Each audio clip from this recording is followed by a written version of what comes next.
नमस्कार, आप देख रहे हैं Mahakal TV Hindi news channel. Mahakal TV Hindi news channel के सभी दर्शकों का बहुत बहुत स्वागत है।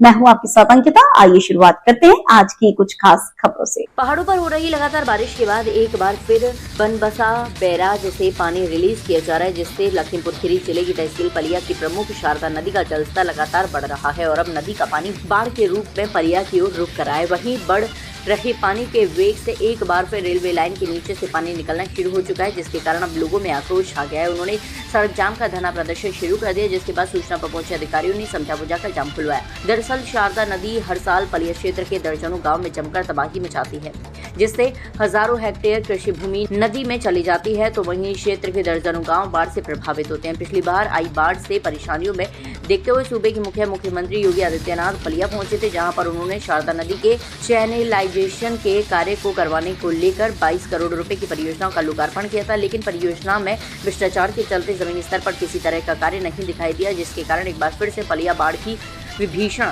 झेलने के लिए मजबूर होगी। रविवार को पलिया भीरा रेल ट्रैक के करीब तक पानी पहुंच गया और ट्रैक के नीचे से रिसाव शुरू हो गया। उधर पानी के ट्रैक पार करने से बाढ़ की आशंका के चलते किसानों ने पलिया भीरा हाईवे जाम कर दिया। किसान बाढ़ खड्ड के अफसरों पर काम में लापरवाही का आरोप लगा रहे हैं। किसानों का कहना है कि पिछले वर्ष की तरह इस बार भी अगर रेलवे लाइन नीचे से पूरे तरीके से कट जाएगी तो पानी खेत और बस्ती में आएगा। हमारी पूरी फसल बाढ़ के पानी में बह जाएगी और हम लोग कुछ नहीं कर पाएंगे। उधर एसडीएम रत्नाकर मिश्रा ने एक सिख फार्मर के घर पर बैठकर किसानों को बताया कि रेलवे के अधीन क्षेत्र है, रेलवे कार्य कर रहा है। उन्होंने किसानों से अपील की है कि वह लोग रेलवे का सहयोग करें। उन्होंने किसानों से कहा कि चीनी मिल से 1000 बोरी लाकर मिट्टी भरकर पटान में मदद करें। रेलवे लाइन यहाँ पे टूटी थी पिछले साल जी, वहाँ पे इस बार फिर पहली बरसात भी अभी अच्छे से नहीं हुई और वहाँ पे पानी फिर निकलने लग गया नीचे से। तो हम लोगों की मांग है कि उसको जल्द से जल्द बंद करवाया जाए, ताकि जो पूरा इलाका है वो पिछले साल वाली स्थिति में ना जाए। ये अपने रेलवे वालों के साथ में एक मीटिंग कर ली जाए। प्रशासन और रेलवे से जो मीटिंग हुई उसमें यही इनका हुआ है, किसान अपनी तरफ से जितनी कार सेवा कर पाए वो करें और जो इनके तरफ से बोल्डर मुहैया करवा पाएंगे ये वो करवाएंगे और जाल मुहैया करवाएंगे।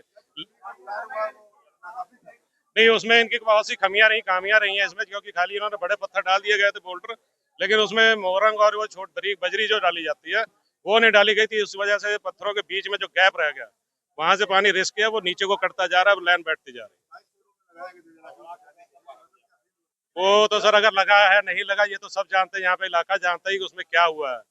लेकिन उसमें बात यह है कि अगर उसको तरीके से लगाया जाता, पूरा सही तरीके से काम हुआ होता, तो ये नौबत नहीं आती। इसका मतलब प्रशासन ने हाथ खड़े कर दिए, जनता ने कहा कि आप इसको बचा पाओ। नहीं, अब उसमें टाइम कम है इनके पास। जैसे रेलवे का अलग है, रेलवे वाले जब तक आएंगे तब तक वो हमारी तो ये लंका उड़ जाएगी। बात यह है कि यहाँ पे अभी उनका स्टाफ नहीं आ रहा है, कि यहाँ पे अभी जाल नहीं है।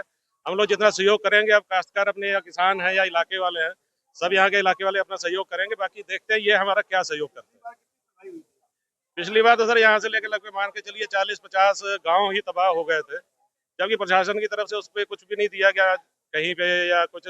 वो 2000-3500 रुपए में अगर मान लीजिए कि क्या होता है, उतने में तो राशन भी नहीं होता। को ये इसके पास क्या नाम है, कतरिया गांव के पास में जो है वहाँ पे रिसाव हो रहा है पानी का, और उसको किया जा रहा है, सही किया जा रहा है। क्या है जहाँ पे रिसाव हो रहा है? पहले कटान हुआ था। हाँ, तो पानी आने का क्या कारण रहा, क्यों रिसाव हुआ? तो पानी आने का कारण हम क्या बता सकते हैं, पानी तो बनबसा से आया है ना, वो पानी जी वो तो काम किया गया था, काम पूरा किया गया है। रेलवे लाइन चल रही है जी 12-15 फुट में। आवागमन में अगर दिक्कत आएगी तो गाड़ी रोकी जाएगी। तो फिलहाल के लिए इस खबर में इतना ही। देश दुनिया की तमाम बड़ी खबरों को देखने के लिए देखते रहे महाकाल टीवी।